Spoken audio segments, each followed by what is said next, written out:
നമസ്കാരം, പുതിയൊരു വീഡിയോയിലേക്ക് സ്വാഗതം. അങ്ങനെ കാത്തിരുന്ന അതാ ആ ഉത്തരവെത്തിയിരിക്കുന്നു. പ്രാഥമിക അന്വേഷണത്തിന് പ്രത്യേക സംഘം. എന്തൊക്കെയാണ്? സംവിധായകൻ രഞ്ജിത്തിനും നടൻ സിദ്ദിഖിനുമെതിരായ ആരോപണങ്ങൾക്ക് പ്രാഥമിക അന്വേഷണത്തിന് ഉത്തരവ്. മാത്രമല്ല, ഹേമ കമ്മിറ്റി റിപ്പോർട്ടിലുള്ള എല്ലാത്തരം തോന്നിവാസങ്ങൾക്കും ആരോപണങ്ങൾക്കും ഉള്ള ഒരു അന്വേഷണമായിട്ട് വേണം ഇതിനെ കരുതാൻ. പക്ഷേ ഗതികെട്ടാണ് ഈ ലെവലിലേക്ക് എത്തിയത്. ആദ്യം മന്ത്രി, നമ്മുടെ സാംസ്കാരിക വകുപ്പ് മന്ത്രി നേരിട്ട് പറഞ്ഞു, അയ്യോ രഞ്ജിത്തേട്ടൻ പാവാണേ, രഞ്ജിത്തേട്ടൻ അങ്ങനെ ചെയ്യില്ലേ, രഞ്ജിത്തേട്ടൻ ഉണ്ടെങ്കിൽ പരാതി എഴുതി തരണേ, അയ്യോ എഴുതുന്ന പരാതിയിൽ ഒപ്പില്ലേ, എന്തൊക്കെയായിരുന്നു. അവസാനം അണ്ണൻ കരഞ്ഞ് കാല് പിടിച്ച്, എനിക്ക് 3 പെൺകുട്ടികളാണ്, എന്നെ തെറ്റിദ്ധരിക്കരുത്. അത് വേറെ കഥ, പോട്ടെ. പക്ഷേ എന്തായാലും ഹേമ കമ്മിറ്റിക്ക് നൽകിയ മൊഴികളും എല്ലാം അന്വേഷണ പരിധിയിൽ വരുന്നു.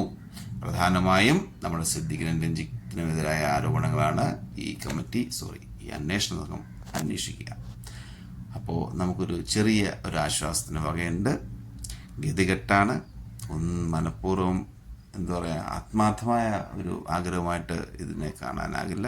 ഗതികെട്ടാണെങ്കിലും വരച്ച വരയിലേക്കുള്ള വരവാണ്. ഇതിനെല്ലാം കാരണക്കാരി ആ ഒരു പെൺകുട്ടിയാണ്. അവളുടെ ദുരനുഭവമാണ്. ആ അനുഭവത്തിന് മുന്നിൽ നമ്മളെല്ലാം കാരണക്കാരാണ്. നമുക്കൊക്കെ ഉത്തരം പറയേണ്ടതുണ്ട്. ആ ഒരു ആ പെൺകുട്ടി അന്ന് ആ രാത്രിയിൽ അനുഭവിക്കേണ്ടതായ ആ ക്രൂരത അനുഭവിക്കേണ്ടി വന്നു. ഇന്നിങ്ങനെയുള്ള എന്താണ് ഇങ്ങനെ നാക്ക് വീഴുന്നല്ലോ, നടപടികളിലേക്ക് എത്താൻ. അതാണ് ആ നടപടി. ഇനിയിപ്പോൾ ഈ അന്വേഷണ സംഘം എങ്ങനെ അന്വേഷിക്കുമെന്നും അവിടെ നമുക്കൊരു പ്രതീക്ഷയുണ്ട്. 4 IPS യുവതികൾ, ആ ഉദ്യോഗസ്ഥർ, അവരിലൊരു പ്രതീക്ഷിക്കാം. പക്ഷെ അതിന് മേളിലിരിക്കുന്നവർക്കിടയിലേക്ക് ഈ റിപ്പോർട്ട് എത്തുമ്പോൾ സംഭവിക്കാവുന്ന ദുരൂഹതയിലേക്ക് എന്തായാലും തൽക്കാലം പോകുന്നില്ല. അങ്ങനെ ഇത്തരമൊരു നല്ല കാര്യം സംഭവിക്കുമ്പോഴും അതിനിടയ്ക്ക് സിനിമ കോൺക്ലേവ് 2 കോടി രൂപ പാസ്സാക്കി. എന്താ പറയുക, ഈ ദുരന്തങ്ങൾക്കിടയിലും ഈ ക്രൂരതകൾക്കിടയിലും കാശില്ലാതെ നട്ടം തിരിയുന്ന ഈ നേരത്തും ഇമാതിരി ആഭാസം അങ്ങനെ തന്നെ പറയേണ്ടി വരും. കാരണം സിനിമ എന്ന ആ ഒരു മേഖലയിലെ പ്രശ്നങ്ങൾക്ക് പരിഹാരങ്ങൾ ഉണ്ടാക്കാനും പ്രശ്നങ്ങൾ കണ്ടെത്താനും ഒന്നും സർക്കാരിന് സംവിധാനങ്ങളേ ഇല്ല, ഒരിക്കലുമില്ല. കാരണം ഇവൻ എന്തിനാണ് ഈ എന്താ പറയുക, ചരിത്ര വികസന കോർപ്പറേഷനോ ആനയും ചെയ്യുന്ന ഈ സിനിമാ മന്ത്രിയൊക്കെ ഉണ്ടായിട്ടിരിക്കുന്നത്? ഇതിനു വേണ്ടി ഒരു കോൺക്ലേവ് നടത്തണം. ശരി, നടത്തിക്കോ. ഇവിടെ ഉണ്ടല്ലോ നിയമസഭയിൽ മന്ത്രിയില്ലേ, അതിനകത്ത് ഒരു ഇത്രയും പേർക്ക് വന്നിരുന്ന് സംസാരിച്ച് ചായം കുടിച്ച് പോകാനുള്ള സംവിധാനങ്ങളുണ്ടല്ലോ. ഇത് നിയമസഭ 2 പഴയതുകൊണ്ട് പുതിയതുണ്ട്. അതൊന്നും പോരാ, 2 കോടി രൂപ വേണം. 1 കോടി ഇതിലൊക്കെ ആവത്തുള്ളൂ, പകുതി പോകും.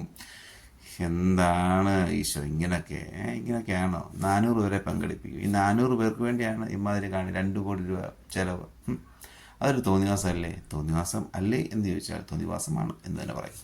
എന്തായാലും 2 പേര് ഇവിടെ ഇറങ്ങി, രഞ്ജിത്ത് ഇവിടെ ഇറങ്ങി, സിദ്ദിഖ് ഇവിടെ ഇറങ്ങി. ഇനിയൊരു കണ്ണിൽ പൊടിയിടുന്ന ഒരു വൻ പരിപാടിയായിട്ട് വരുന്നുണ്ട്. സിദ്ദിഖിനും രഞ്ജിത്തിനും പകരമായി അവർ ഇറങ്ങിയ അതേ സ്ഥാനങ്ങൾ, അതായത് അമ്മ ജനറൽ സെക്രട്ടറി എന്ന സ്ഥാനവും ചരിത്ര വികസന കോർപ്പറേഷൻ അധ്യക്ഷ സ്ഥാനവും ഒരു പെൺകുട്ടികൾക്ക്, അതായത് സ്ത്രീകൾക്ക് നൽകി ഈ പ്രശ്നങ്ങൾക്കൊക്കെ ഒരു കണ്ണിൽ പൊടിയാനുള്ള ഒരു കുതന്ത്രം അണിയറയിൽ എല്ലായിടത്തും ഒരുങ്ങുന്നുണ്ടെന്നാണ് കേൾക്കുന്നത്.